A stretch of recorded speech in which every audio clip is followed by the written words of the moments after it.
វាគ្រាន់តែជាក្រដាស់មួយប៉ុណ្ណោះប៉ុន្តែយើងចំណាយពេលស្ទើរតែពេញមួយជីវិតក្នុងការរត់តាមវានៅពេលដែលយើងកើតគឺយើងរស់ដើម្បីវា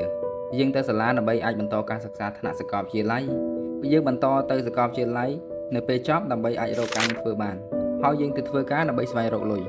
អ្នកខ្លះធ្វើការដោយការខំប្រឹងអ្នកផ្សេងទៀតធ្វើការដោយភាពវៃឆ្លាតប៉ុន្តែពួកគេទាំងពីរគឺមានគោលដៅដូចគ្នាដែលគោលដៅនោះគឺការស្វែងរកលុយមានគេថាលុយមិនអាចទិញភាពរីករាយបានទេប៉ុន្តែវាអាចទិញពេលដើម្បីឲ្យយើងមានភាពរីករាយអាហារដែលយើងញ៉ាំដំណើរកម្សាន្តដែលយើងទៅគឺវាត្រូវការចំណាយលុយដូច្នេះហើយលុយគឺមានឥទ្ធិពលខ្លាំងណាស់សម្រាប់មនុស្សចេះកុហកដើម្បីលុយអាចស្លាប់ដើម្បីលុយនិងខ្លាចទៅជាមនុស្សអាត្មានិយមសម្រាប់ក្រដាសសមួយនេះ